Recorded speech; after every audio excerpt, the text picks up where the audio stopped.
할렐루야. 하나님의 은혜가 이 자리에 예배를 드리는 모든 성도들을 통해서 나타나기를 예수의 이름으로 축원합니다. 죄를 지었어요, 인간이. 아담과 하와가 하나님의 말씀을 어겼습니다.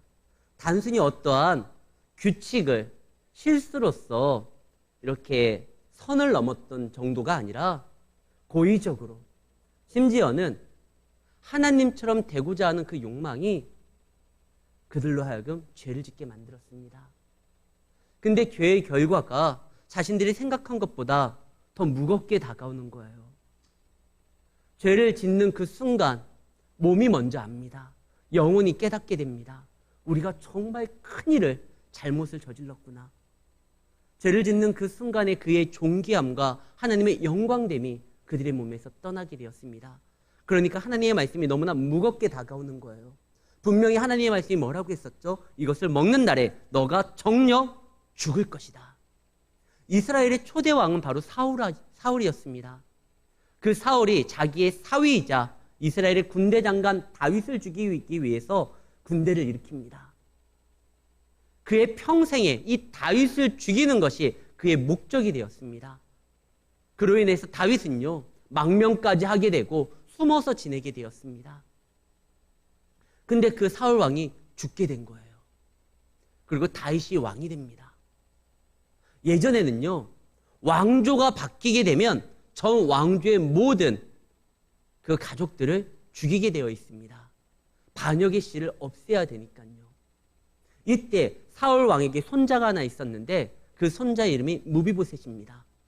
왕이 죽고 이제 다윗이 왕이 될 거라는 빤한 사실 앞에 이 사울 왕의 사람들은 자결을 하거나 숨어 지내려고 했습니다. 무비보셋은 아기였어요. 유모가 이 아기를 품고 도망가다가 그만 떨어뜨립니다.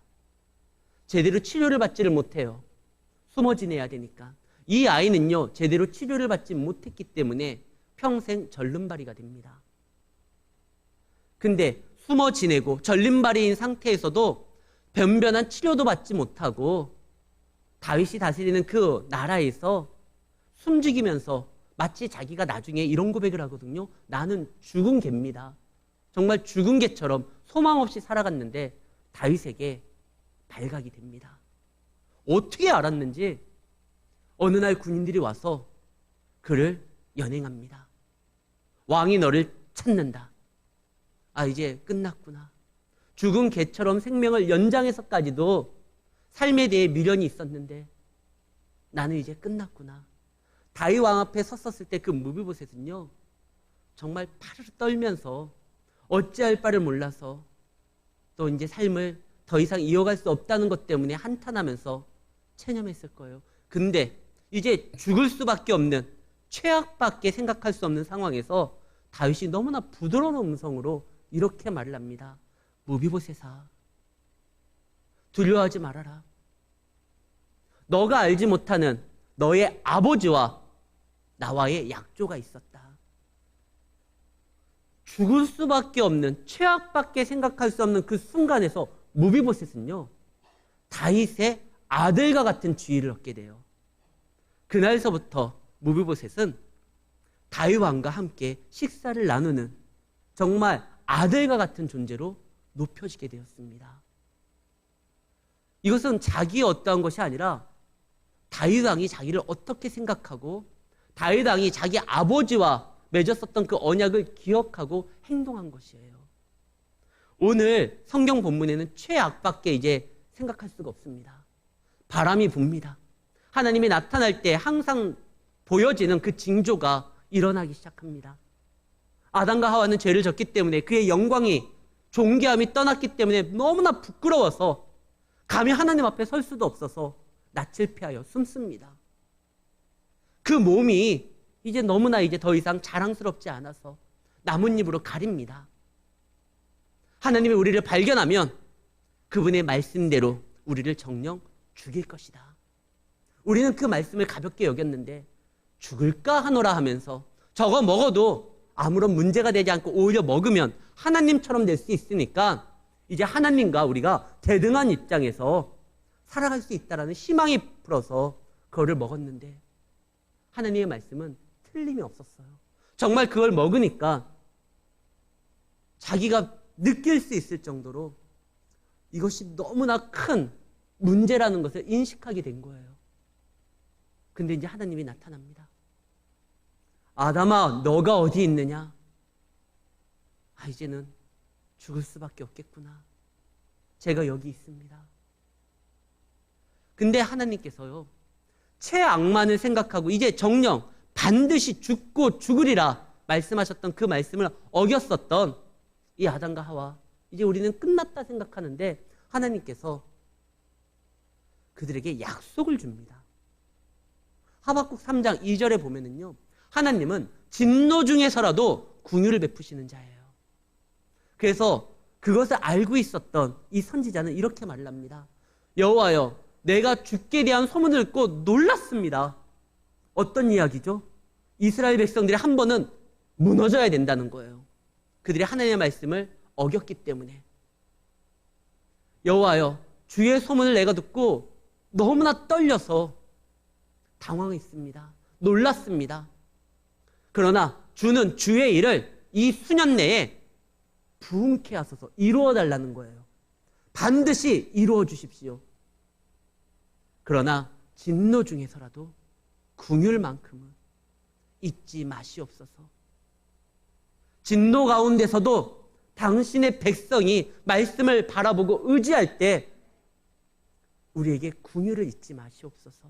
하나님은요, 자신의 말을 거역했다고 분노에 휩싸여서 선을 넘는 분은 아닙니다. 그러나 죄는 분명히 지적을 해요. 한 언론인이 이런 말을 했습니다. 문제의식이 있어야 문제를 발견하고, 문제를 발견해야 문제를 제기하고, 문제를 제기해야 문제에 답을 얻을 수 있다. 하나님께서는요, 이것이 얼마나 큰 문제였는지 그냥 얼렁뚱땅 넘어가지 않아요. 이 죄에 대해서 정확하게 이야기를 합니다. 너가 왜 이러한 범죄를 저질렀느냐? 이 문제의식이 있어야지만 다시는 이거에 대해서 가볍게 여기거나 쉽게 범죄하지 않기 때문에 그렇습니다. 그리고 하나님이 문제에 대해서 이야기를 했었을 때 거기에 대한 해답을 본인이 가지고 계시기 때문에 본인이 가지고 있는 그 해답을 바라보게 하기 위해서 죄에 대해서 분명히 얘기해요. 우리가 병원에 가면은요, 의사가요, 괜찮습니다. 걱정할 거 없습니다. 심각한데 그렇게 희망적인 얘기만 한다고 해서 다 되는 게 아니에요. 정확하게 환자의 상태가 어떠한지 이야기를 하고 그가 준비하게 하고 그 다음에 치료를 어떻게 해서 받게 하고 일상생활에서 무엇을 조심해야 되는지 알려줘야지만 이 회복이, 치료가 가능한 거예요. 하나님은요, 죄에 대해서 정확하게 지적을 합니다. 네가 죄를 저질렀으니 정녕 죽게 될 것이다. 그러나 내가 소망을 주겠다. 이 심판에 대한 이야기만 가득할 것 같던 오늘의 본문에서 희망적인 내용이 두 가지가 나옵니다. 하나는 하나님께서 가죽옷을 입혔다라는 거예요. 또 하나는 약속을 주었다는 거예요. 여자의 후손을 통해서 메시아가 나오고 그 약속을 붙들 때 너희에게 소망이 있다라는 것이죠. 그리고 아담이 이제는요, 말씀을 가볍게 여겼는데 이제는 그 말씀을 붙들고 하나님의 약속을 바라보기 시작을 합니다. 어디에서 알 수 있느냐? 아내에게 이름을 붙여요. 그동안은 아내를 부를 때 좀 길게 말을 했어요. 내 살 중에 살이요, 내 뼈 중에 뼈요. 오늘의 메뉴는 뭐죠? 또 어디를 이렇게 산책을 가도 내 살 중에 살이요, 내 뼈 중에 뼈요. 아무튼 좀 길게 말을 했어요. 이름이 없었으니까. 근데 아담이 하와에게 이름을 짓기 시작을 합니다. 그 이름이 뭐냐? 하와예요. 하와라는 이름은 생명이라는 뜻입니다. 그리고 거기에 대해서 해석을 하죠. 하와, 생명이요. 당신은 산자의 어머니입니다. 하나님이 말씀하셨거든요. 여자의 후손을 통해서 사단의 머리를 깨고 구원함을 이루겠다라는 약속을 줬잖아요. 사실 하와가 원망스러울 수도 있어요. 아담이. 왜 당신 괜히 그냥 쓰잘데없이 어디 가서 이상한 얘기 듣고 와가지고 나로 하여금 그걸 먹게 했냐고. 근데 사실 자기도 먹고 싶어서 먹은 거잖아요. 근데 핑계 댈 수도 있어요. 방금 전까지 핑계 댔거든요. 이 여자가 먹게 한 겁니다. 근데 하나님의 약속을 듣고 말씀을 듣고 아담의 생각이 바뀝니다. 그래, 당신 때문에 내가 큰일 난 게 아니라 당신은 생명이야. 하나님이 당신을 통해서 이루고자 하시는 일을, 그것 때문에 나와 내 후손들이 다시 한번 약속 가운데 살아갈 수가 있어. 당신은 생명이고 당신은 모든 산자의 어머니야. 죽음에 대해서 이야기하고 있는데요.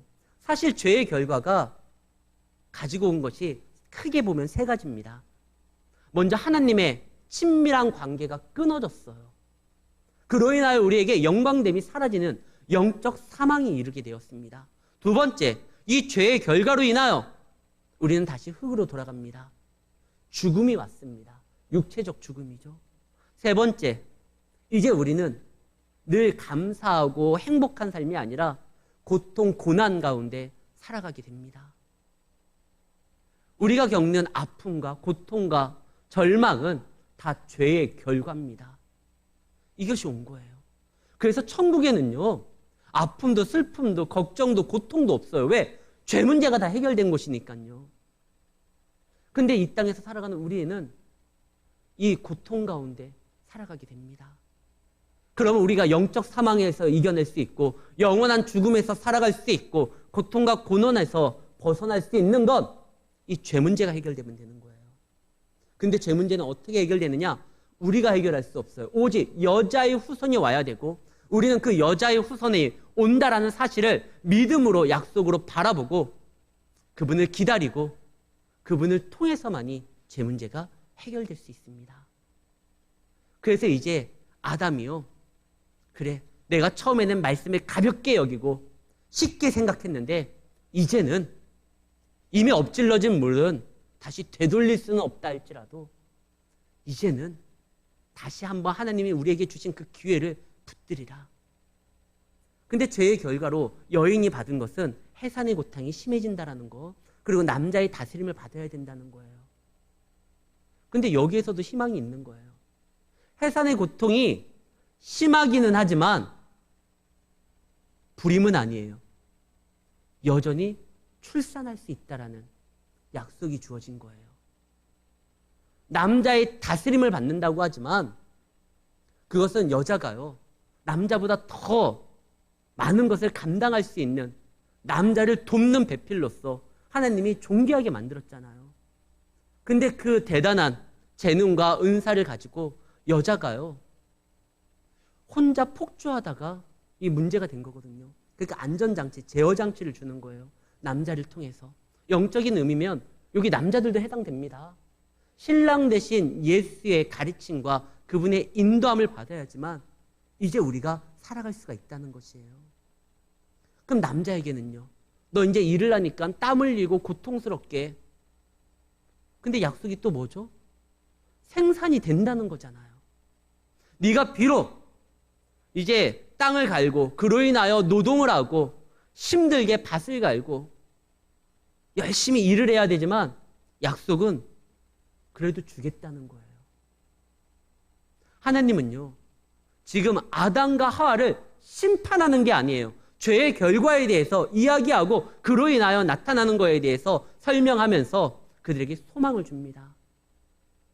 그분은 당신의 형상으로 지은 그 아담과 하와, 하나님과 친밀한 관계를 두고 다시 한번 그 약속의 말씀을 마음에 새기면서 살아가려고 하는 그 아담과 하와에게 다시 한번 소망을 주는 거예요.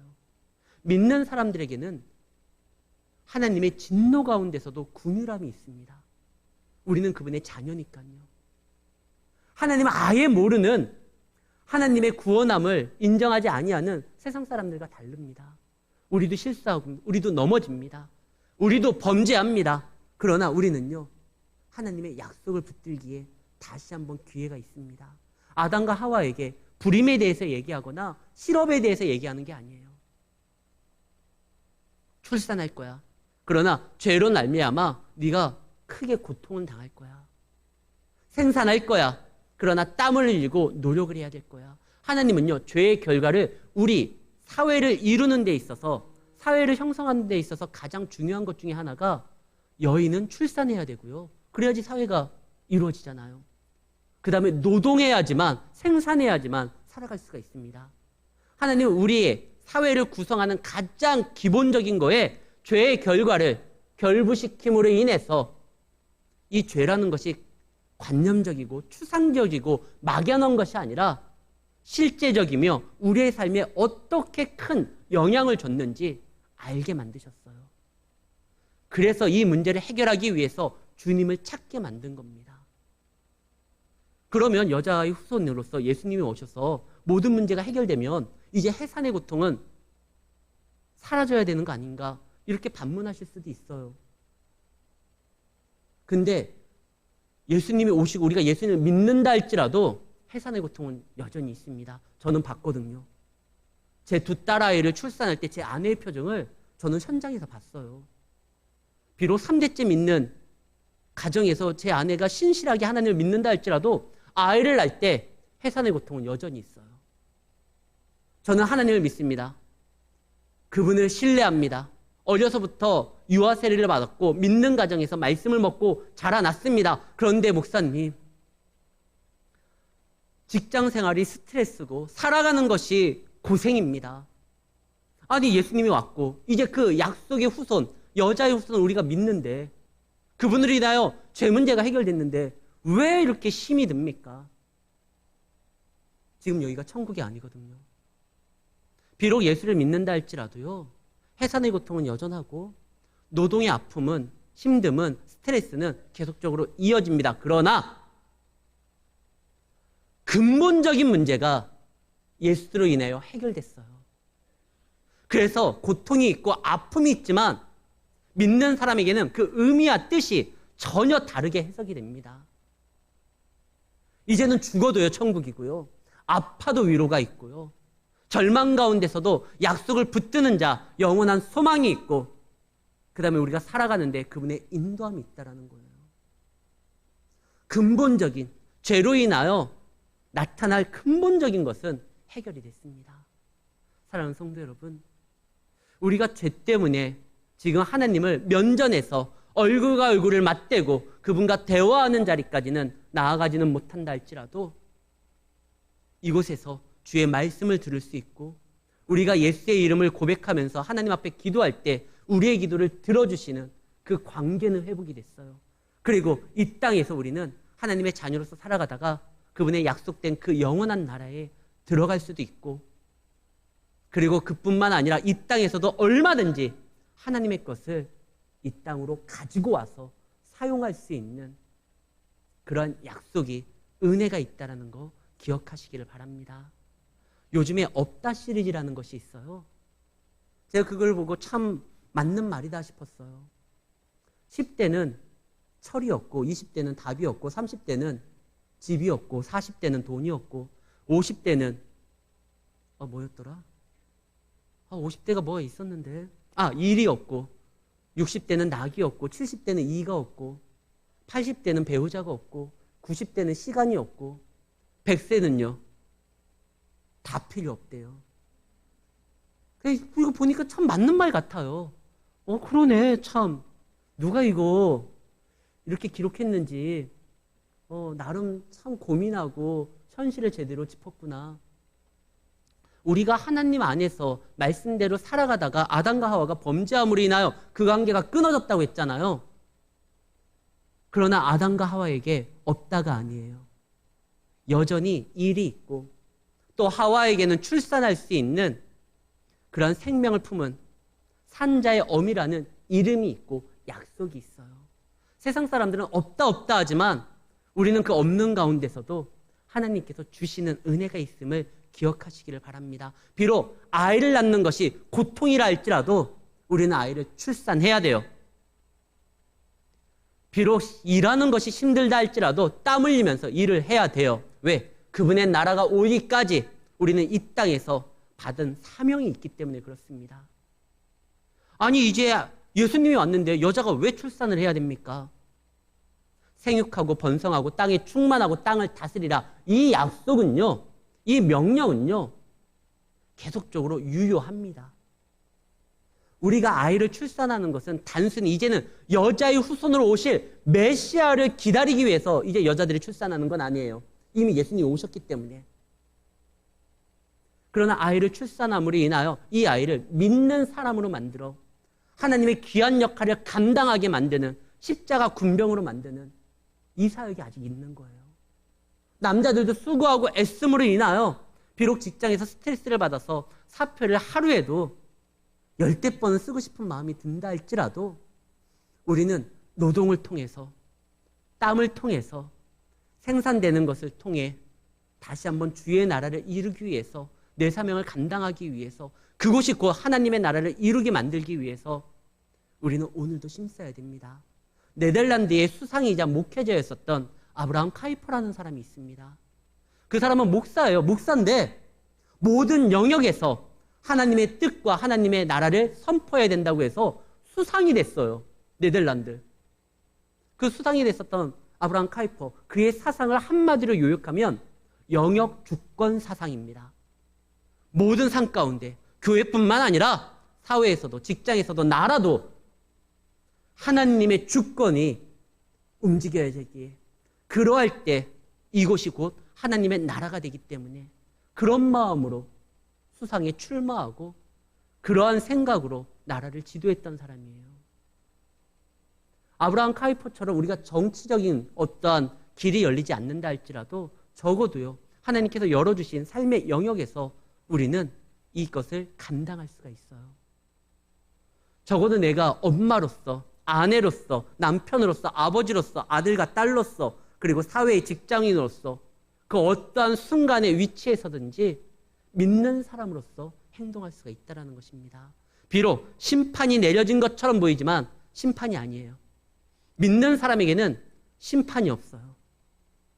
죄의 결과에 대해서 이야기했지만 하나님께서는 이것으로 인해서 낙심하고 좌절하고 극단적인 선택을 하라고 알려준 게 아니라 소망을 준 거잖아요. 가죽옷을 입혔다는 게 왜 중요하냐면 가죽옷을 입힐 때요, 누군가 짐승의 희생이 있었어요. 하나님은 전능하니까 죽이지 아니하고 가죽만 싹 벗겨가지고 옷을 재단하고, 이거 아니에요. 죽여야 돼요. 이것은 하나님이 창조하신, 하나님이 창조한 모든 것들이 다 심히 보시기에 좋았어요. 하나님이요, 코끼리를 만들 때 얼마나 좋았는지 좋았다고 말을 했어요. 사자를 만들 때, 여우를 만들 때 다 좋았어요. 그러나 당신의 형상으로 만들고 그 코에 자기 자신의 호흡을 집어넣은 이 사람하고는 또 달라요. 이 사람을 다시 한번 내가 지키고 나의 거룩한 백성으로 만들기 위해서 내가 너를 보호하고 인도할 거야. 그래가지고 가죽옷을 만듭니다. 짐승을 잡아 죽여서라도 자신이 만든 그 귀한, 보시기에 좋았었던 짐승을 잡는다 할지라도 사람을 살리기 위해서 옷을 맞춰요. 그리고 이것이 예표로 줍니다. 내가 너희를 보호하고 인도할 거야. 그리고 언젠가 여인의 후손이 오면 너희가 다 구원함을 받을 거야. 그러니까 아담아, 하와야, 약속을 처음엔 어겼지만 이제는 붙들어야 된다. 이것이 쭉 이어와가지고 예수님이 오시기 전까지는 제사제도가 있었죠. 그때 대속죄일이라는 것이 있습니다. 1년에 한 번 그 짐승을 잡아가지고 대제사장이 한 마리는 광야에다 보내고 한 마리는 잡아서 그 지성소에 피를 뿌립니다. 그렇게 되면 하나님께서 그 피를 보고 이스라엘 백성들의 생명을 1년 연장해줘요. 이 대속죄일은 1년에 한 번씩 반드시 행해야 됩니다. 이것을 하면 1년 연장되는 거예요. 그러나 예수님이 오시고서부터는 그러지 않아요. 예수님이 오셨을 때는 어린 양으로서, 본인이 대제사장으로서 자기를 희생시킴으로써 우리에게 생명을 주는데 1년 단위로 십자가를 지실 필요가 없어요. 이게 완전히 그의 피가 우리를 씻었기 때문에 이제는 우리가 예수님을 믿기만 하면 그분의 보혈의 공로에 힘입어 하나님의 자녀가 되는 것이죠. 근데 하나님께서 일단 가죽옷을 입히면서 자, 약속을 기다려야 된다. 그리고 내가 너희를 구원하기 위해서 어떠한 희생도 감내할 거라는 거 믿어야 된다. 그 말씀을 주신 거예요. 이제 아담과 하와가 그렇게 살아가려고 합니다. 근데 거기까지 얘기가 딱 끝나면 오늘 본문에서 가장 난해한 부분을 넘어갈 수가 있겠는데 22절이에요. 여호와 하나님이 이르시되 보라 이 사람이 선악을 아는 일에 우리 중 하나같이 되었으니 이거 뭐지? 그러면 사탄의 말이 맞은 건가요? 사탄이 뭐라고 했죠? 야 먹어. 너 이거 먹으면 하나님처럼 돼. 근데 실제로 성부, 성자, 성령 하나님께서 그 삼위 하나님께서 22절에 아이고 야 이제 큰일 났다. 저 사람들이 이제 우리와 같이 되었으니 그럼 사탄 말이 맞은 거잖아요. 아니에요. 여기서 하는 말은 그것이 아닙니다. 하나님께서 동산 중앙에 선악을 알게 하는 나무를 두었습니다. 그 선악을 알게 하는 나무를 둔 것은 그들로 하여금 약 올리려고 그런 게 아니에요. 아담과 하와는 참으로 존귀한 자들입니다. 그러나 하나님은 아니에요. 모든 것을 다 전능하게 행할 수 있고 책임질 수 있는 그런 위치는 아니에요. 우리 아이들을 데리고 소풍을 가면 선생님들이 야 어디 선까지는 넘어가면 안 돼. 무엇은 어떻게 하면 안 돼. 어디는 들어가면 안 돼. 이 말을 한 거 그들의 자유를 억압하기 위함이 아니라 그들을 지키고 보호하기 위함이잖아요.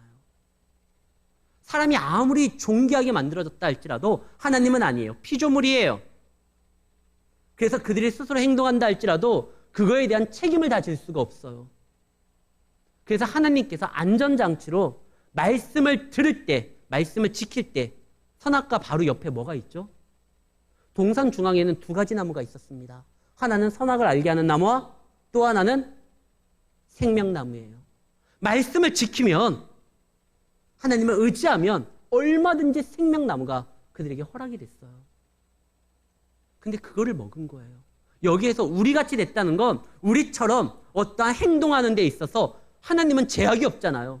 제약이 없이 이제 행동하니까 말씀도 어겨가면서 그것을 자기가 원하는 것을 잡으려고 하니까. 근데 우리처럼 책임은 질 수 없는 거예요. 하나님은 당신이 하신 모든 것에 대해서 책임을 질 수 있지만 우리는 그거를 못 져요. 우리는 연약한 인간이니까. 책임은 못 지면서 행동은 모든 것을 어떠한 말의 제약이 없이 막 선택하려고 하는, 그러면 큰일 나니까 생명나무를 먹지 못하게 하자. 이것은 우리에게요, 생명나무를 뺏은 게 아니라 어찌 보면 하나님께서 우리에게 허락된 은혜예요. 왜냐? 죄 문제가 해결되지 않은 상태에서 영생하는 건 축복이 아닙니다. 그건 저주예요. 영원한 저주죠. 감옥에서 영생하는 게 축복입니까? 아니거든요. 죄 문제가 해결되기 전까지는 선악을 알게 하는 나무를 먹으면 안 돼요. 영원한 저주에서부터 우리를 지키시기 위해서, 그래서 하나님께서 생명나무를 먹지 못하도록 그룹들, 천사들을 통해서 지키게 하고 화영검이 그것을 접근을 못하도록 만듭니다. 우리는요, 생명나무를요, 우리의 어떠한 힘으로, 지혜로 딸 수가 없어요. 접근조차 못해요. 오직 어떻게 접근을 하느냐? 예수께서 길을 열으실 때 그분의 손을 잡고 그것을 취할 수 있습니다. 실제로 예수님이 십자가에 달려 죽으셨을 때 시장이 갈라져요. 지성소와 성소의 사이에 있었던 대제사장만이 1년에 한 번 짐승의 피를 들고 들어갈 수 있던 그 하나님과의 만남의 장소가, 그 가림막이, 휘장이 갈라집니다. 근데 휘장에는요, 그룹들이 수놓아져 있어요. 천사들이, 여러분들 그 이스라엘의 지성소와 성소 사이에 휘장이 있는데 그냥 천이 아니라 거기에는요, 그룹들이 수놓아져 있습니다. 하나님 앞에 나아갈 때 인간이 자유롭게 뭐 기분에 따라 들어갈 수 있는 곳이 아니라는 거예요. 그래서 그룹이 지키는 거예요. 그 그룹이 지키는 그곳에 이제 예수의 보혈의 공로가 우리로 하여금 막힌 담을 헐어버린 거죠. 예수만이 우리로 하여금 생명나무의 실과를 먹게 만들 수가 있습니다. 아니, 그분 자신이 생명나무였죠. 나를 먹으라, 나를 마시라. 나를 먹는 자는, 영원한 이 생명의 떡을 먹는 자는 살 것이다. 내 피를 마셔라. 그런 자가 구원함에 이를 것이다. 사랑하는 성도 여러분, 우리는 죄를 졌습니다. 근데 우리가 이 죄 문제를 해결할 방법이 없어요. 그러나 하나님께서 우리에게 기회를 주셨습니다. 여자의 후손을, 그 약속을 바라보며 믿으며 나아간다고 하면 하나님께서 우리에게 금에 썼던 그 생명나무, 영원한 삶을 저주 가운데 이루어지는 것이 아니라 제 문제가 해결된 상황 가운데 살아갈 수 있는 길을 여신 거예요. 우리는 예수를 믿어야 될 이유가 여기 있습니다. 예수를 믿으면 돼요. 그러면 영원한 생명에서, 죽음의 그 아픔에서, 삶의 고통에서도 벗어날 수가 있어요. 사단이 이런 말을 합니다. 예수를 믿어봤자 네 죄 문제가 해결됐다고 치자. 현실의 문제가 해결되냐? 취업은, 너의 사업은, 너의 자녀의 문제는 예수를 믿고 하나님의 자녀로서 거듭난다 할지라도 현실의 문제는 해결되지 않는 거 아니냐. 사단이 자꾸 우리를 유혹하려고 말을 합니다. 그러나 분명히 아십시오. 내가 하나님을 믿을 때 근원적인 문제가 해결될 뿐만 아니라 현실의 문제에서도요, 내가 걸어갈 수 있는 길을 여시는 것도 하나님입니다. 사람이 계획한다 할지라도 그 발걸음을 인도하시는 분이 여호와시기에 현실에 문제가 있다 할지라도 이 문제로 우리는 더 이상 넘어지지 않아요. 때에 따라 공급하시는 하나님의 은혜와 역사가 있습니다. 그분의 자녀로서 나아가려고 하는 성도의 길은 그 누구도 막을 수가 없어요. 바로가 하나님 옆에 예배드리러 나아가려고 하는 백성들을 막으려고 했지만 바로도 못 막았어요. 홍해가 그 가는 길을 막으려고 했지만 거기에 길이 생깁니다. 사단은요, 세상의 염려는 우리에게 하나님께 나아가고 우리가 믿는 이 신앙이 별거 아니라고 자꾸 속삭이지만 그 말 듣지 마십시오. 하나님 안에서 답이 있고 하나님의 길을 여신다고 하면 놀라운 일들이 벌어지게 됩니다. 하나님께서 우리에게 약속한 거 아닙니까? 아담과 하와가 다시 살 수 있었던 건 그 약속을 붙드는 것이었던 것처럼 우리도 하나님 주신 약속을 붙든다고 하면 우리는요, 그 오신, 여자의 후손으로 오신, 메시아로서 오신 그 예수님을 이제 알고 모셨기 때문에 아담과 하와가 했던 것보다 더 놀라운 일들을 우리는 행할 수 있다는 사실을 기억하시고 하나님 안에서 믿음으로, 말씀으로 끝까지 승리하시는 성도님들이 되시기를 예수의 이름으로 축원합니다.